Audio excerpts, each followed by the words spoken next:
Hello students, कैसे हैं आप सब। स्वागत है आपका मेरे YouTube channel NCERT maths classes पे। आज का हमारा टॉपिक है एनसीईआरटी मैथ में चैप्टर नंबर 4 द्विघात समीकरण। ठीक है, तो उससे पहले मैं आपको द्विघात बहुपद के बारे में थोड़ा सा रिवाइज करवाना चाहूँगा। चैप्टर नंबर 2 में अपन ने पढ़ा था बहुपद क्या होते हैं। चर एक्स में कोई भी एक्सप्रेशन क्या कहलाता है, बहुपद कहलाता है जब उसकी घातें जो है पूर्ण संख्याएं हों। ठीक है, तो द्विघातीय बहुपद के बारे में बात करेंगे अपन यहाँ पे, क्योंकि अपना चैप्टर है द्विघात समीकरण। तो यहाँ पे द्विघात बहुपद का थोड़ा बहुत देखो, उससे रिलेटेड है थोड़ा बहुत। देखो अपन ने देखा था कि द्विघात बहुपद का व्यापक रूप क्या था।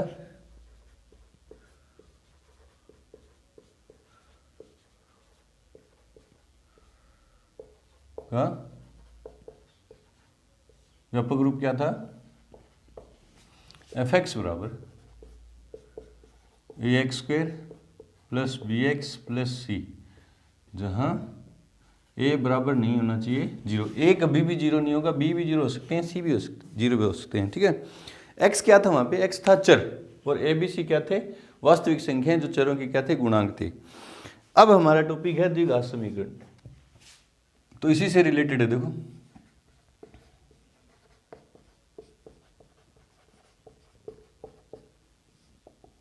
द्विघात बहुपद में चर की अधिकतम घात कितनी थी, 2 थी। 2 से न ज्यादा ये वाला पद अगर गायब हो जाता तो ये द्विघात बहुपद नहीं रहता, और इससे ज्यादा 3 घात वाला पद आ जाता तो भी द्विघात बहुपद नहीं रहता। अभी हम पढ़ रहे हैं द्विघात समीकरण। तो द्विघात समीकरण का व्यापक रूप क्या, देखो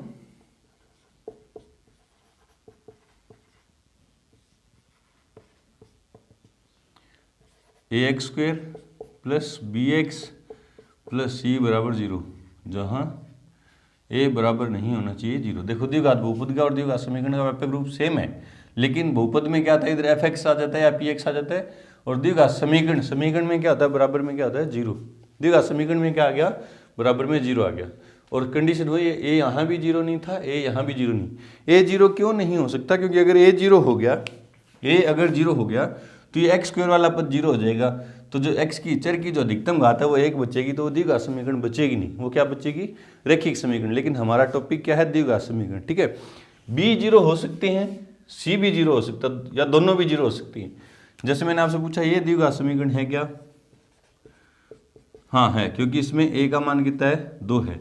ठीक है, मैंने पूछा ये द्विघात समीकरण है क्या, तो आप बोलोगे नहीं सर ये है ये नहीं है। क्यों नहीं है, क्योंकि इसमें चर की अधिकतम घात कितनी है, एक, तो ये द्विघात समीकरण नहीं है।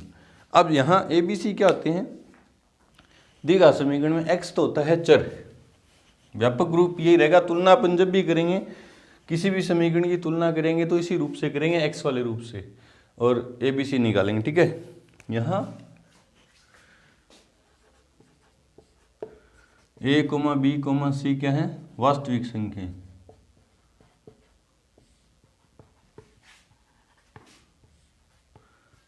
और इनको क्या बोलते हैं अपन, गुणांक बोलते हैं, और x क्या है, चर है।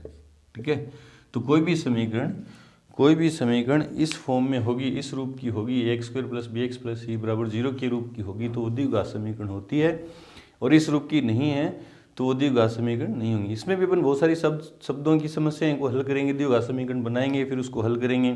द्विघात समीकरण को हल करने की 3 विधियां हैं। एक गुणनखंड विधि, जिसका यूज देखो द्विघात बहुपद के चैप्टर नंबर 2.2 में जो गुणनखंड करने सिखाए थे ना, मध्यपद विभाजन द्वारा गुणनखंड करना, वो आपको वो उसका यूज यहाँ काफी है। दूसरी विधि है पूर्ण वर्ग बनाने की विधि, और तीसरी विधि है श्रीधराचार्य सूत्र, जिसको बोलते हैं द्विघाती सूत्र। तो बढ़ते अपन अपनी एक्सरसाइज 4.1 की तरफ। उससे पहले वीडियो को रोकें और नोट करें।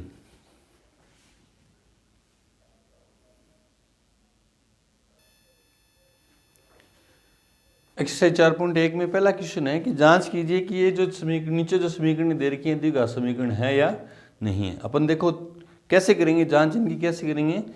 उससे पहले देखो ये सर्व समीकरणों का यूज होगा यहाँ पे। देखो एक्स ए प्लस बी की होल स्क्वायर, देखो ये आपके याद रहनी चाहिए। ए प्लस बी की होल स्क्वायर क्या आती है, A square plus B square plus 2ab, और ए माइनस बी की होल स्क्वायर क्या रहती है, A square plus B square minus के 2ab। ए प्लस बी की होल क्यूब क्या होती है, ए की क्यूब प्लस बी की क्यूब प्लस 3ab या 3a² b प्लस 3ab की स्क्वायर, और a माइनस बी की होल क्यूब क्या होती है, a की क्यूब माइनस b की cube minus 3a² b plus 3ab की होल स्क्वायर। ठीक है, ये आपके याद रहनी चाहिए, इनका काफ़ी यूज है इनमें। तो करते हैं ये क्वेश्चन। देखो ये क्वेश्चन देखो क्या है, x प्लस 1 की होल स्क्वायर। देखो तो यहाँ ये सरसमी का लगी a प्लस बी की होल स्क्वायर, तो a स्क्वायर मतलब x स्क्वायर, a की जगह x है और b की जगह क्या है 1 है, a स्क्वायर प्लस b की स्क्वायर मतलब 1 की स्क्वायर 1 प्लस 2ab, और इसको अंदर मल्टीप्लाई करूँगा तो 2x माइनस के 6, तो x स्क्वायर प्लस 1 प्लस के 2x, ये 2x इधर आएंगे तो माइनस के 2x और प्लस के 6 बराबर 0, क्योंकि द्विघात समीकरण के बराबर में क्या होता है 0, तो अपन क्या करेंगे सारी चीज़ों को इस तरफ लेके आएंगे। ठीक है, अब इस तरफ समान पद हैं वो हल होंगे। समान पद कैसे देखते हैं, समान पद देखते हैं पहले चर समान होने चाहिए और फिर चरों की घातें समान होनी चाहिए। देखो इसमें देखा चर क्या है x और घात कितनी है 2, तो कोई और पद है क्या, नहीं है, इसके समान और कोई सा पद नहीं, तो ये तो अकेला पड़ा है। फिर देखो एक, पहले x वाले देखते हैं, ये दोनों चर समान है, चर x है, यहाँ भी x है, घातें एक एक है, तो ये दोनों समान पद है। अब जब समान पद मिल जाते हैं तो उनके गुणांक, निशान समान है तो जुड़ जाएंगे, निशान अलग अलग है तो घट जाएंगे। देखो अभी समान पद आपने देख लिए, फिर आपने देखा गुणांक प्लस 2 माइनस 2, निशान समान अलग अलग है तो कट गए, और प्लस में 1 और 6 कितने हो गए 7 बराबर 0। अब अपने देखा क्या समीकरण 1, इसको समीकरण नंबर 1 मान लेंगे, जितनी हल हो सकती है उतनी हल हो जाए, उसके बाद समीकरण 1 मान लेंगे। समीकरण 1 ax² plus bx plus c बराबर 0, जहाँ a बराबर नहीं है 0 के रूप की है, जहाँ a बराबर x² का गुणांक क्या है 1, b बराबर x का गुणांक क्या है, x वाला पद है ही नहीं इसमें, तो b बराबर कितना है 0 और c बराबर कितना है 7, इसलिए दी गई समीकरण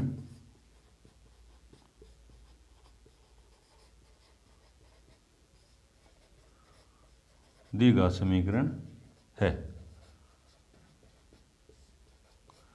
ठीक है, बढ़ते हैं अपने अगले क्वेश्चन की तरफ, उससे पहले वीडियो को रोकें और नोट करें। अच्छा, तो क्वेश्चन नंबर सेकंड आप खुद करेंगे, इसमें फर्स्ट में सेकंड पार्ट, फर्स्ट में थर्ड, तीसरा, चौथा और पांचवा तीनों एक जैसे हैं। मैं आपको करवा रहा हूँ क्वेश्चन नंबर, तीनों एक जैसे हैं, देखो कोई सा भी कर लो इनमें, मैं आपको करा रहा हूँ क्वेश्चन नंबर 3 करवा रहा हूँ, पहले में तीसरा, सेकंड आप करेंगे, पहले में तीसरा, देखो करवाते हैं। तो वीडियो को रोकिए और नोट करिए। तो क्वेश्चन नंबर पहले में तीसरा भाग है कि x माइनस 2 इंटू, ब्रैकेट का मतलब इंटू x प्लस 1 बराबर x minus 1 into x plus 3, इनको जांच करनी है अपन के द्विघात समीकरण है या नहीं है। देखो ब्रैकेट का मतलब गुणा, तो गुणा करते, देखो पहले ब्रैकेट x को x से गुणा किया तो x स्क्वायर, फिर x को प्लस 1 से किया तो प्लस का x, फिर माइनस 2 को x से किया तो माइनस के 2x, और फिर माइनस 2 को 1 से किया तो प्लस इंटू माइनस माइनस के 2, इसी तरह इसको किया तो x स्क्वायर, फिर इससे किया तो प्लस के 3x, फिर इसको इससे किया तो माइनस का x और माइनस के 3। तो पहले देखो इस तरफ कोई समान पद है क्या, एक्स स्क्वायर वाला कोई पद नहीं था, ये दोनों समान पद हैं। देखो यहाँ चर दोनों में x है और घातें एक एक है, समान पद हैं, तो गुणांक देखे मैंने, माइनस का 2 प्लस का 1 घट जाएंगे, तो माइनस का x माइनस के 2, इस तरफ भी क्या समान पद हैं, एक्स स्क्वायर प्लस के 2x माइनस के 3। अब क्या द्विघात समीकरण के व्यापक रूप बनाने के लिए मेरे को उस तरफ 0 चाहिए, तो सारी चीज़ें इस तरफ लेके आऊँगा। देखो x square minus x minus 2 इधर आएगा तो माइनस का एक्स स्क्वायर माइनस के 2x प्लस के 3 बराबर 0। देखो ये एक्स स्क्वायर समान पद थे, दोनों कट गए, गुणांक समान है, निशान अलग अलग कट गए। ये भी देखो दोनों x वाले पद हैं, तो माइनस के 3x, ये प्लस के 3 और माइनस के 2 तो प्लस का 1 बराबर 0। अब देखा आपने ये समीकरण द्विघात रूप की है क्या, नहीं है, क्योंकि स्क्वायर वाला पद है ही नहीं इसमें। क्या लिखेंगे, समीकरण 1 ax square plus bx plus c बराबर 0, जहाँ a बराबर नहीं होना चाहिए 0 के रूप की नहीं है, इसलिए दी गई समीकरण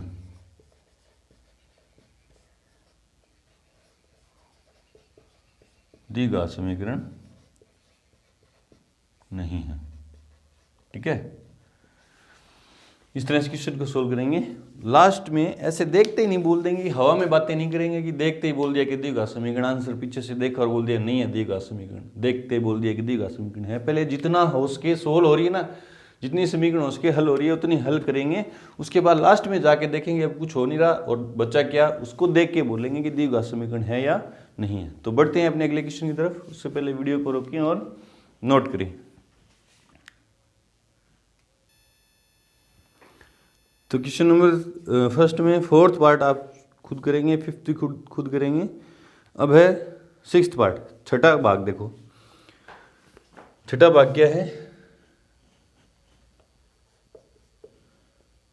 x square plus 3x plus 1 बराबर x माइनस 2 की होल स्क्वायर। तो आप अगर इसको देखते ही उत्तर लगाना, तुक्का लगाना चाहते हैं तो आप बोलोगे सर ये X square plus B X plus C बराबर 0 के रूप की है तो द्विघात समीकरण है। नहीं, पहले मैंने क्या कहा, पहले जितनी सोल हो हल हो उतनी अपन हल करेंगे। देखो इस तरफ तो कुछ नहीं हो रहा, देखो समान पद है ही नहीं कोई, तो ये तो ऐसे कैसे रहेंगे। देखो x square plus 3x plus 1, इस तरफ देखो सरल समीकरण लग रही है a माइनस बी की whole square. a minus B की होल स्क्वायर क्या कहती है, a square plus B square minus 2ab। a की जगह क्या है x, तो a स्क्वायर मतलब x square plus b square 2 की स्क्वायर माइनस 2, a की जगह x b की जगह 2। अब कई बच्चे सोचते हैं कि सर b की जगह माइनस 2 क्यों नहीं रखा, क्यों, क्योंकि ये माइनस तो सिर्फ समीकरण वाला है, ये माइनस तो यहाँ है, b की वैल्यू सिर्फ और सिर्फ कितनी है, 2 है। ये b की वैल्यू a माइनस बी बोल रहे ना अपन, तो ये तो माइनस सरल समीकरण में b का मान कितना है, यहाँ पे 2 है, तो सिर्फ 2 रखेंगे, माइनस 2 नहीं। ठीक है, कंफ्यूज होते हैं कई बच्चे कि यूँ बोलते हैं सर b का मान तो सर माइनस 2 है, माइनस 2 नहीं है, ये माइनस सरल समीकरण वाला है। ठीक है, तो पढ़ते हैं x square plus 3x plus 1, इधर एक्स स्क्वायर प्लस 2 की स्क्वायर 4, ये देखो यहाँ से यहाँ तक गुणा का निशान, 2 दूनी 4, 4x। अब व्यापक रूप बनाने के लिए सारी चीज़ें इस तरफ, तो x square plus 3x plus 1 बराबर minus x square minus 4 plus के 4x बराबर 0। अब देखो ये दो समान पद हैं, चर x है और घाते हैं दो हैं, समान पद है तो गुणांक देके इसका माइनस 1 है इसका प्लस 1 है तो कट गए। ये दो भी समान पद हैं, दोनों समान पद हैं तो दोनों के निशान भी प्लस के तो जुड़ जाएंगे, प्लस के 7x। ये दोनों भी समान पद है, देखो इसमें दोनों में चर है ही नहीं, ये भी हल होंगे, तो एक प्लस का एक माइनस का तो माइनस के 3 बराबर 0, समीकरण नंबर 1। अब आगे हल नहीं होगी तो इसको समीकरण नंबर 1 मान लिया। अब मैंने देखा कि स्क्वायर वाला पद तो है ही नहीं, तो वही लिखेंगे समीकरण 1 ax square plus bx plus c बराबर 0, जहाँ a बराबर नहीं है 0 के रूप की नहीं है, इसलिए दी गई समीकरण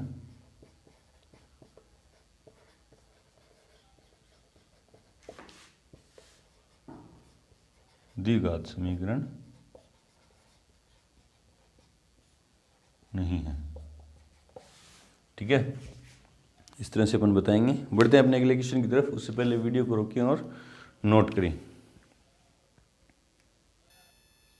तो क्वेश्चन नंबर फर्स्ट में 7th पार्ट है, x प्लस 2 की होल क्यूब बराबर 2x ब्रैकेट में एक्स स्क्वायर माइनस 1 को चेक करना है कि द्विघात समीकरण है या नहीं है। तो पहले मैंने क्या कहा, जितना हल हो उतना हल करेंगे। देखो इसमें देखो a प्लस बी की होल क्यूब लगेगी, a प्लस बी की होल क्यूब क्या कहती है, a क्यूब प्लस बी की cube plus 3a square B plus 3ab की स्क्वायर। देखो तो a की जगह क्या है मेरे पास x और b की जगह क्या है 2, तो a की क्यूब मतलब x की क्यूब प्लस बी की क्यूब 2 की cube plus 3a square B plus 3ab की स्क्वायर।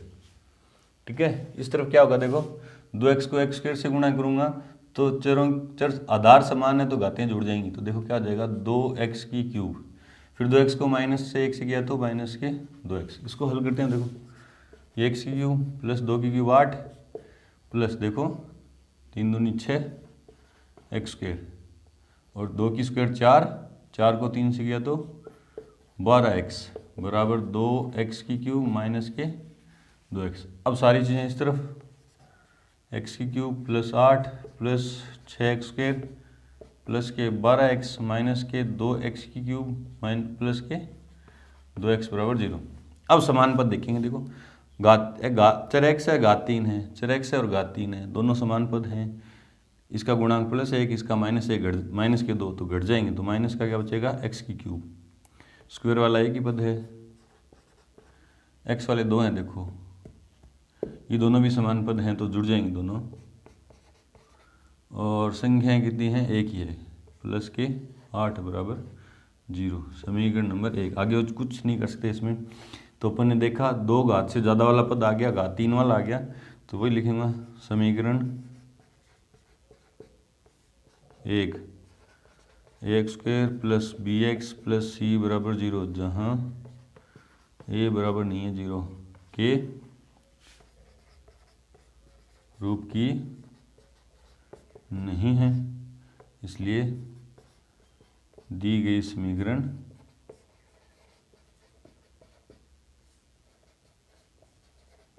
दी का समीकरण नहीं। ठीक है, इस तरह से अपन देख के हल करके समीकरणों को बताएंगे दी का समीकरण है या नहीं है। तो बढ़ते हैं अपने अगले क्वेश्चन की तरफ। उससे पहले वीडियो को रोकें और नोट करें। तो क्वेश्चन नंबर पहले में 8वां भाग है कि x की cube minus 4x square minus x plus 1 बराबर है x माइनस 2 की होल क्यूब। जांच करनी है द्विघात समीकरण है। देखते ही तो आप बोलोगे कि दस्तर द्विघात समीकरण नहीं है, घात 3 वाला पद है, लेकिन मैंने कहा जितना हो हल हो उतना हल करेंगे। तो इसमें a माइनस बी की होल क्यूब लगेगी। इस तरफ कुछ नहीं हो रहा, देखो समान पद भी नहीं है और कोई सरल समीकरण भी नहीं है, तो ये तो ऐसा कैसा चलेगा।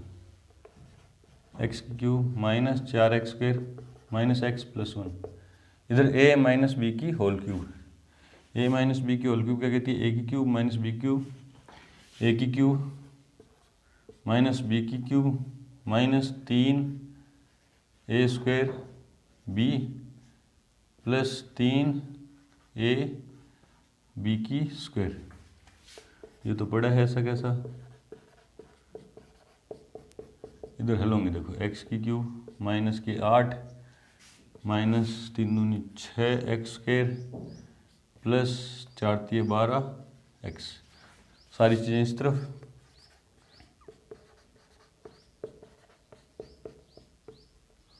जिस तरफ आएगा तो माइनस x की क्यूब प्लस के 8 प्लस के 6x स्क्वायर माइनस के 12x बराबर 0। समान पद देखेंगे, अब देखो घात 3x घात 3x, स्क्वायर वाले 2 पद हैं, देखो ये माइनस का 4 है और प्लस के 6, तो प्लस के 2x स्क्वायर। x वाले देखो माइनस के 12 माइनस का 1 माइनस के 13x, और संख्याएं प्लस का 1 और प्लस के 8 की तो होगी प्लस के 9 बराबर 0। समीकरण नंबर 1। अब देखा अपने, हाँ ये द्विघात समीकरण है। क्यों? क्योंकि समीकरण 1 ax square plus bx plus c बराबर 0, जहाँ a बराबर नहीं है 0 के रूप की है। जहाँ अब ये अगर है तो ABC भी बता दो आप। a का मान कितना है 2, b का मान कितना है -13 और c का मान कितना है 9। बोले सर अपन ने अभी पीछे नहीं है उनमें तो नहीं बताया, तो द्विघात समीकरण थी नहीं तो उनमें ABC का क्या मान होगा। ठीक है, जो द्विघात समीकरण हो उसमें आप लास्ट में ये भी बता दो कि ABC की वैल्यू क्या है। ठीक है, बता दी है, इसलिए दी गई समीकरण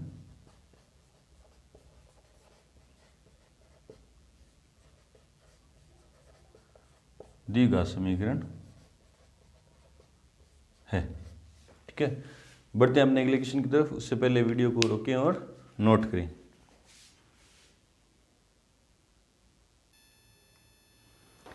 तो क्वेश्चन नंबर 2 है कि निम्न स्थितियों को द्विघात समीकरणों के रूप में निरूपित करना है। देखो शाब्दिक समस्याएं दे रखी हैं, हमें क्या करना है, उनको सिर्फ द्विघात समीकरण के रूप में लिखना है, हल नहीं करना। अभी अपन इस चैप्टर के अंदर 2.1 एक्सरसाइज में अपन 4.1 में हल करना नहीं सीख रहे, अपन क्या करें, द्विघात समीकरण को बनाना सीख रहे हैं। ठीक है, तो अभी अपन को इसको द्विघात समीकरण के रूप में बनाना है। ठीक है, बना के छोड़ना है, हल नहीं करना। हल करना अपन आगे वाली एक्सरसाइज के अंदर देखेंगे। ठीक है, तो क्या कह रहा है, पढ़ेंगे।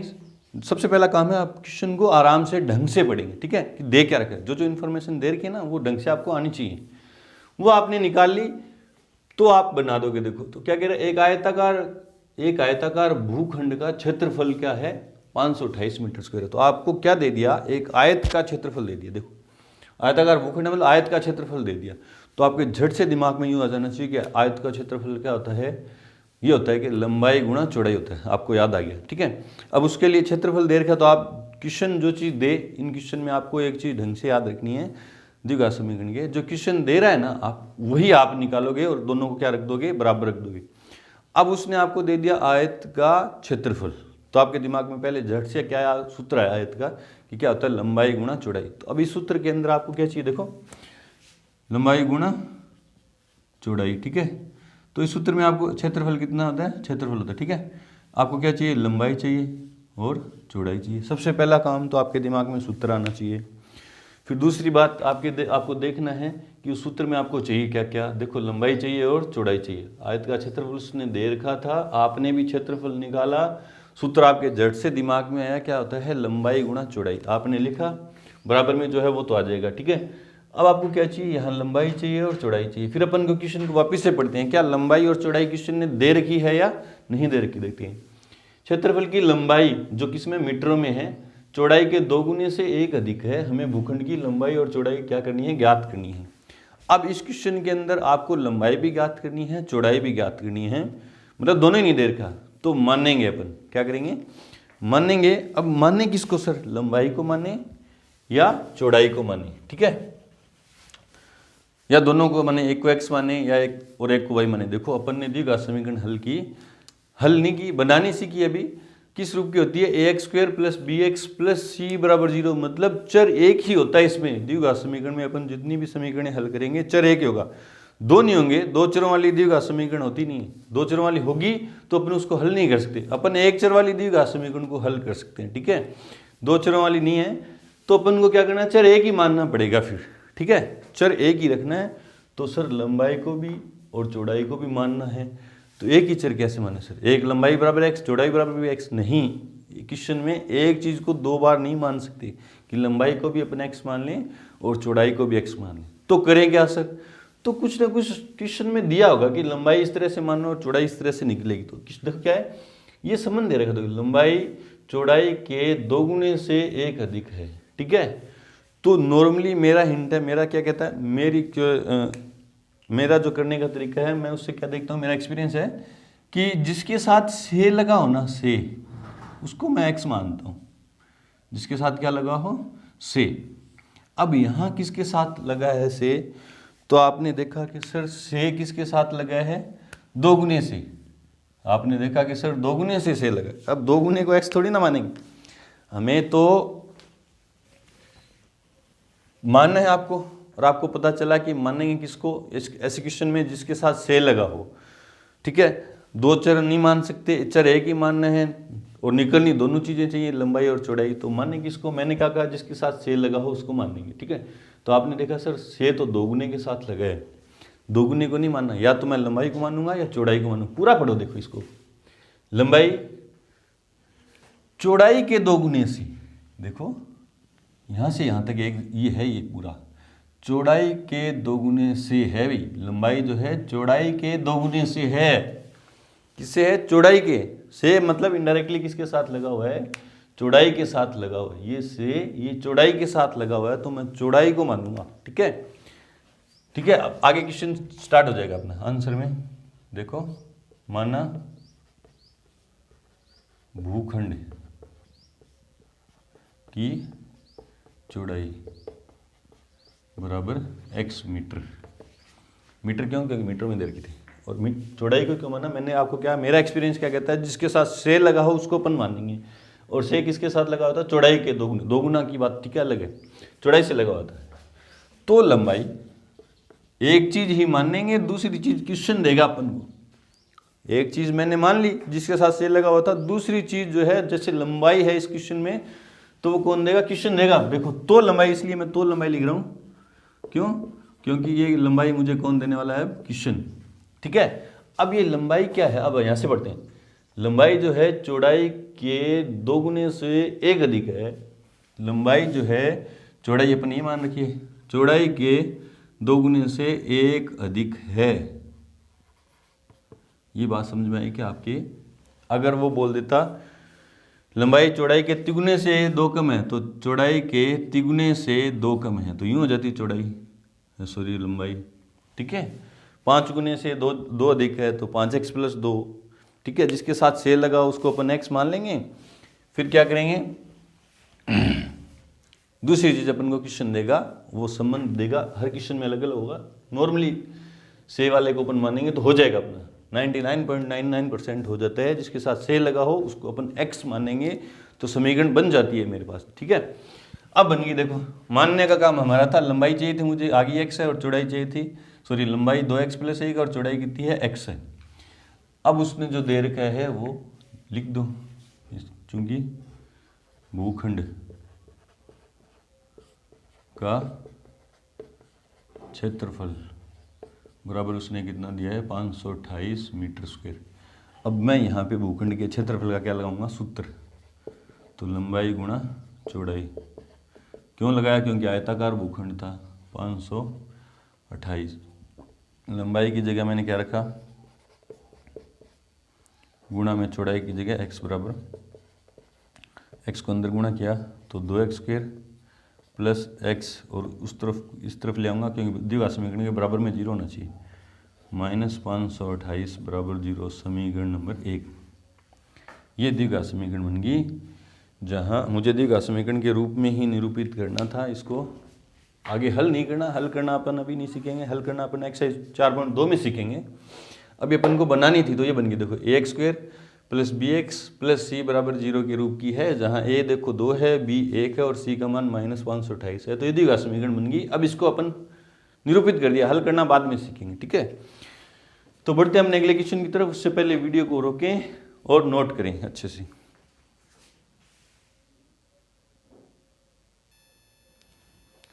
तो क्वेश्चन नंबर 2 में सेकंड पार्ट है कि 2 क्रमागत धनात्मक पूर्णांकों का गुणनफल 306 है, तो हमें पूर्णांक ज्ञात करने हैं। ठीक है, 306 है ना? हाँ ठीक है। अब बोले सर माने किसको? से भी नहीं लगा हुआ, देखो से कहीं नहीं लगा हुआ। तो क्या दे रखा है इसमें? 2 क्रमागत धनात्मक पूर्णांक है। देखो 3 चीजें बोलता है वो, देखो या तो क्रमागत धनात्मक पूर्णांक, या क्रमागत, मानना सिखा रहा हूं, देखो धनात्मक विषम पूर्णांक, या क्रमागत धनात्मक समपूर्णांक। धनात्मक मतलब प्लस वालों की बात करेंगे, माइनस वालों की अपन बात नहीं करेंगे। ठीक है, तो पहले बात देखो इसको कैसे मानेंगे? क्रमागत धनात्मक पूर्णांक मतलब सम विषम की बात नहीं हो रही। क्रमागत पूर्णांकों से होते हैं -अनंत से लेके +अनंत तक की पूरी संख्याएं वो पूर्णांक होती हैं। ठीक है, लेकिन हमें धनात्मक पूर्णांकों की बात करनी है, तो धनात्मक पूर्णांक कहाँ से चालू होते हैं? +1 से, मतलब 1 2 3 4 5 6 इस तरह से चलते हैं। धनात्मक पूर्णांक कैसे होते हैं? 1 2 3 4 5, क्रमागत का मतलब क्रम से चल रही, बीच में कोई छोड़ अपन नहीं रहे हैं। ठीक है, तो आपने देखा कि क्रमागत पूर्णांक कैसे आ रहे हैं? 1 जोड़ने पर 1 जोड़ने पर 1 जोड़ने पर 1 जोड़ने पर। ठीक है, क्रमागत पूर्णांक कैसे आते जा रहे हैं? 1 जोड़ने पर आते जा रही हैं। ठीक है, अब मानेंगे। देखो माना पहला पूर्णांक,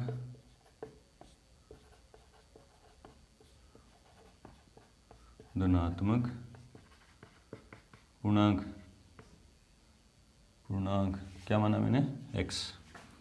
तो क्रमागत, तो अब तो ये क्वेश्चन देगा। अब तो क्रमागत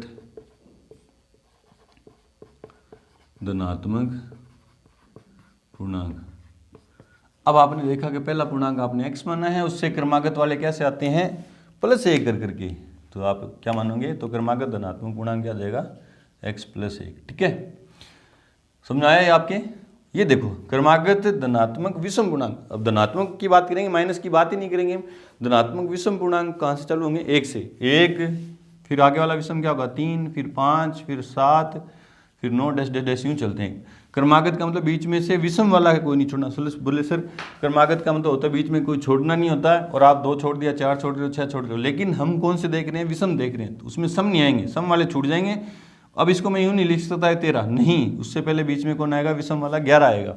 विषम वाले नहीं छोड़ने, सम वाले सारे हट जाएंगे, और विषम वाले क्रम से चलेंगे, 1, 3, 5, 7, 9, 11, 13 इस तरह से। ठीक है, तो आपने क्या देखा कि विषम पूर्णांक कैसे आ रहे हैं, क्रमागत +2 करके, +2 करके, इससे आगे +2 करके, फिर +2 करके। तो देखा आपने कि क्रमागत धनात्मक विषम पूर्णांक कैसे चलते हैं, +2 करके।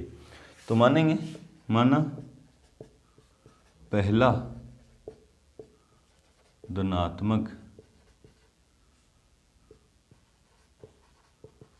विषम पूर्णांक बराबर x। तो कौन देगा, क्वेश्चन, तो क्रमागत धनात्मक विषम पूर्णांक कैसे आएगा, x + 2 करके। ठीक है, अच्छे से समझ में आ गया आपके। अब बढ़ते हैं, देखो या क्या बोलेगा वो, क्रमागत धनात्मक सम पूर्णांक। सम पूर्णांक कौन से होते हैं, धनात्मक मतलब प्लस वाले, और सम कौन से होते हैं, जिनमें 2 का पूरा पूरा भाग जाए, वो होते हैं। तो कहाँ से चलेंगे ये, 2 से, 2, फिर 4, फिर 6, फिर 8, फिर 10, फिर 12 डैश डैश यूँ चलेंगे, 2 से चलेंगे, और सम वाले सारे क्रमागत क्रम से आएंगे, बीच में कोई सम वाला नहीं छोड़ेंगे, विषम वाले सारे हट जाएंगे। तो आपने देखा सम वाले भी कैसे आ रहे हैं, +2 करके, +2 करके, +2 करके। ठीक है, तो मानेंगे, माना पहला धनात्मक सम पूर्णांक बराबर, मैंने क्या माना, x। तो कौन देगा, तो क्वेश्चन देगा, तो क्रमागत धनात्मक सम पूर्णांक बराबर x + 2, 2 करके आ रहे हैं ना। ये मानने का तरीका रहेगा अपन अपना। क्रमागत धनात्मक की बात चलेगी पूर्णांकों की, तो एक पहला x और फिर x + 1, क्योंकि एक एक जोड़ने पे आते हैं। सम विषम की बात चलेगी तो भी 2 का अंतर होता है, तो पहले को x मानेंगे, दूसरा x + 2 हो जाएगा। सम की बात चलेगी तो भी देखो, पहले को अपन x मानेंगे, फिर 2 का अंतर होता है तो +2 मान लेंगे। ठीक है, इस तरह से मानेंगे। तो इसको अच्छे से नोट करें, नोट में यूँ लिख के आपको याद रखना अच्छे से। ये मानेंगे अपन ऐसे, क्वेश्चन आगे आएंगे तो ऐसे ही मानेंगे। धनात्मक पूर्णांक की बात आएगी तो यूँ मानेंगे, विषम सम की आएगी तो यूँ मानेंगे। नोट करें, अपन अब ये क्वेश्चन बनाते हैं। देखो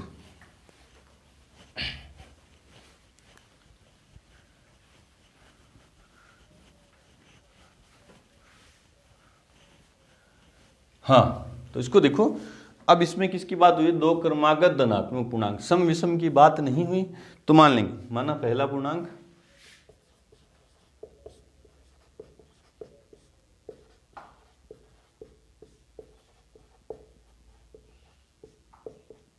बराबर x, तो क्रमागत धनात्मक पूर्णांक, सम विषम की बात नहीं करनी है, बराबर x + 1। मानने का काम हो गया अपना। अब जो क्वेश्चन बोल रहा है वो अपन करेंगे और बराबर रख देंगे। देखो उसने क्या दिया, चूंकि दोनों का गुणनफल बराबर, उसने कितना दिया, 306। तो मेरे दोनों पूर्णांक कौन से हैं, ये रे। इन दोनों का गुणनफल क्या होगा, x × x + 1 बराबर 306। अंदर गुणा करूंगा तो x² प्लस के x, 306 को इस तरफ ले आऊंगा तो -306 बराबर 0। देखो ये द्विघात समीकरण बन गई। a² + bx + c बराबर 0 के रूप की है। इसको हल करना नहीं सीख रहे, अभी अपन बनाना सीख रहे हैं। द्विघात समीकरण बनेंगे कैसे, इस तरह से बनेंगे। ठीक है, बढ़ते अपने अगले क्वेश्चन की तरफ। उससे पहले वीडियो को रोकें और अच्छे से नोट करें।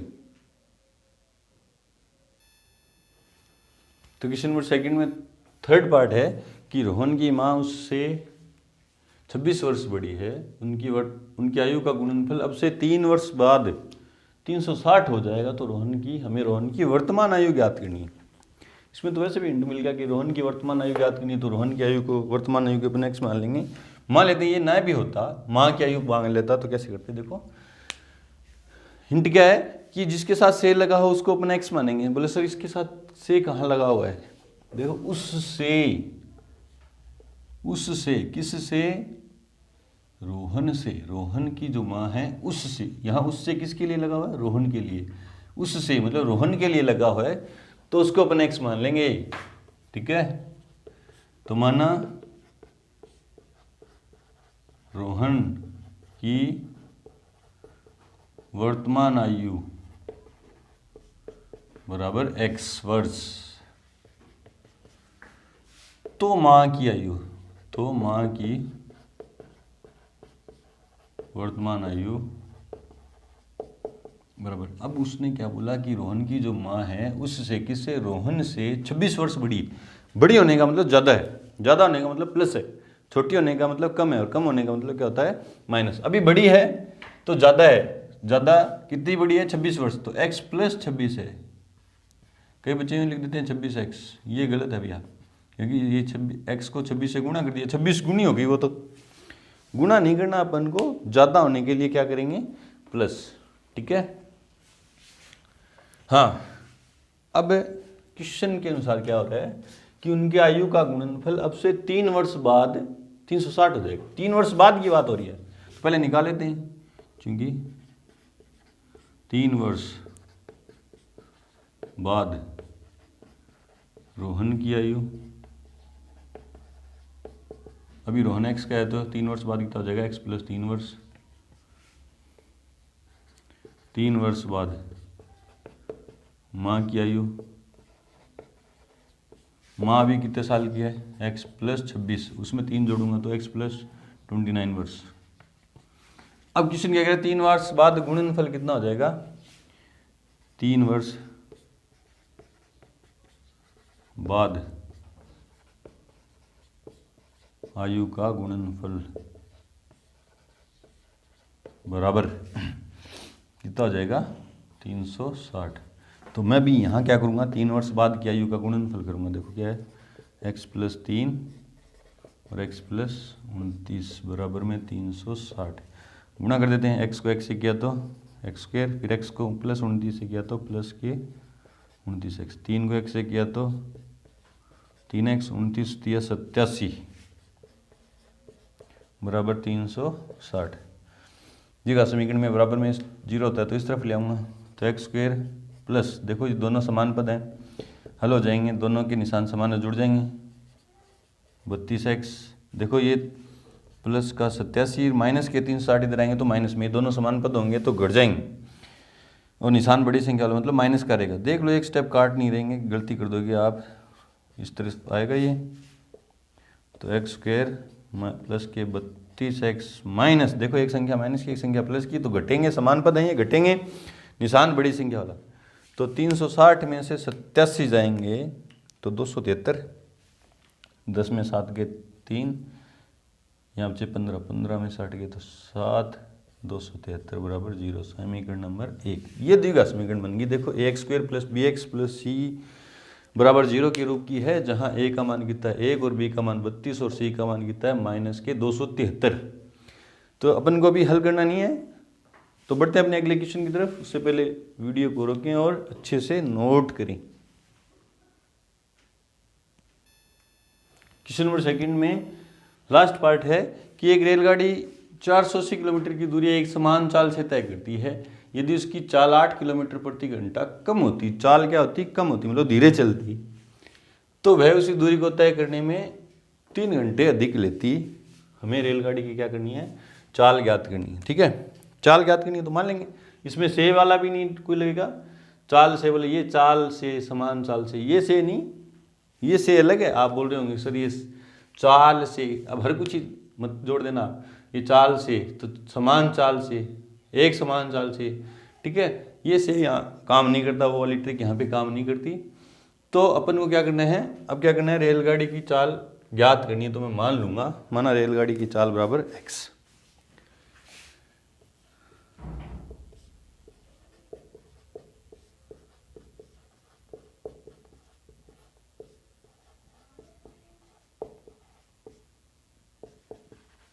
x किलोमीटर, रेलगाड़ी वाले बहुत क्वेश्चन आएंगे उसमें ये करेंगे, चाल ज्ञात करनी है तो चाल को मानेंगे। देखो ये तरीका लगेगा, 3-4 क्वेश्चन है इस चैप्टर के अंदर, सेम तरीका लगेगा, देखो सेम लॉजिक लगेगा। इसलिए दूरी कितनी है 480 किलोमीटर की दूरी में लगा समय, समय बराबर क्या होता है दूरी बट्टा चाल। दूरी कितनी है 480 बट्टा में चाल कितनी है x मान रखी है मैंने, ठीक है x घंटे, ठीक है। अब वो क्या कह रहा, चाल 8 किलोमीटर प्रति घंटा कम होती, चाल 8 किलोमीटर प्रति घंटा कम होने पर, पहले चाल x थी, अब क्या हो जाएगी x माइनस 8 किलोमीटर प्रति घंटा। अब लिया गया समय,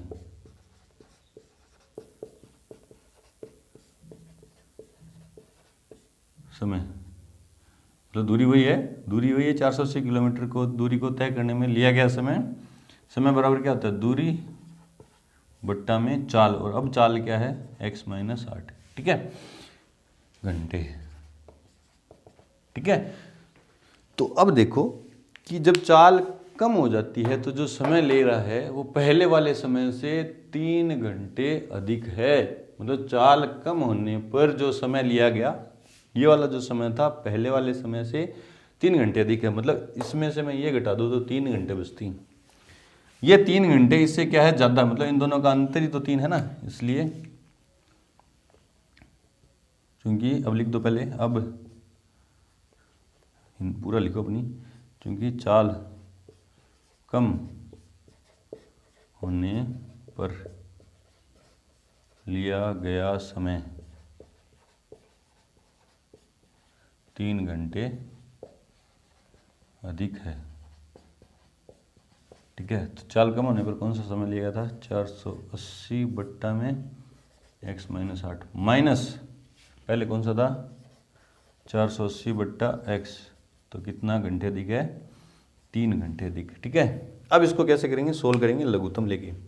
बोले सर इन दोनों का लघुत्तम क्या आएगा, तो देखो पहली बार ले रहे होंगे शायद 10th क्लास में ये लघुत्तम, तो 3/4 माइनस 2/5 का लघुत्तम लेते हैं, तो आप ऐसे ही लेते हो 5, ऐसे सीधा निकाल के 20 लिख देते हो, ये यूँ निकलता है। देखो होता क्या है ये 5 गुना 4, ठीक है। तो उसी तरह से इन दोनों का गुणा क्या आ जाएगा, सॉरी लघुत्तम क्या आ जाएगा x माइनस 8 और ब्रैकेट में x, यूँ आ जाते हैं। जो इन चरों के लघुत्तम लेंगे तो यूँ दो ब्रैकेट लग लग के आ जाएंगे, ठीक है। फिर देखो अपन इसका भाग इसमें देते हैं, इसका भाग इसमें देते हैं, 4 का भाग 20 तक पढ़ते हैं तो 4 से 4 कट जाता है ना, 5 बार पढ़ना पड़ता है हमें, ऊपर गुणा कर देते हैं उसको। तो जब मैं इसका भाग इसमें दूंगा x माइनस 8 से x माइनस 8 कट जाएगा, x बचा इसको ऊपर गुणा कर देंगे, तो 480x, ठीक है। फिर माइनस का निशान, जब इसका भाग इसमें दूंगा, इसका भाग इसमें दूंगा तो x x कट जाएगा, बचा ये ऊपर गुणा हो जाएगा, तो 480 ब्रैकेट में x माइनस 8 बराबर में 0 नहीं अभी 3 है, ठीक है। हल करते हैं आगे। 480x, देखो माइनस 480 को x से किया तो माइनस के 480x, ठीक है। फिर माइनस 480 को माइनस 8 से किया तो plus, minus into minus plus, 8 को 480 से किया तो 0 और 64, 8 चौका 32, 6 38, इसको अंदर गुणा किया और उधर लेके गया 3 ब्रैकेट में देखो एक्स स्क्वायर माइनस के 8x, ठीक है। ये देखो समान पद है तो कट गए,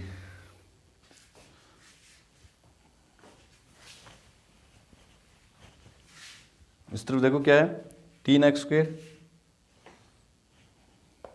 इस तरफ क्या बचा 3840 बराबर 3x स्क्वायर माइनस के 8 या 24x, ठीक है।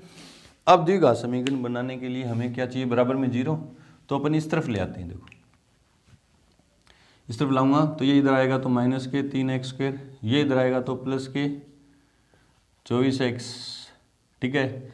ये इधर पड़ा ही है प्लस का 3840 बराबर 0, द्विघात समीकरण होगी। लेकिन देखो नॉर्मली हल यहाँ से भी हो जाएगा, लेकिन नॉर्मली अपना ये नियम रहेगा कि x² वाला पद माइनस में नहीं होना चाहिए, ठीक है।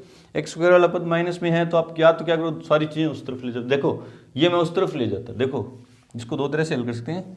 ये मैं उस तरफ ले जाता तो क्या बचता, उस तरफ क्या बचता, इस तरफ क्या बचता 0, इस तरफ 0 बचता, और उस तरफ क्या होता 3x² माइनस के 24x तो पड़ा है, ये तो उस तरफ पड़े हैं, ये उधर जाएगा तो माइनस में 3840 और बराबर में 0 है।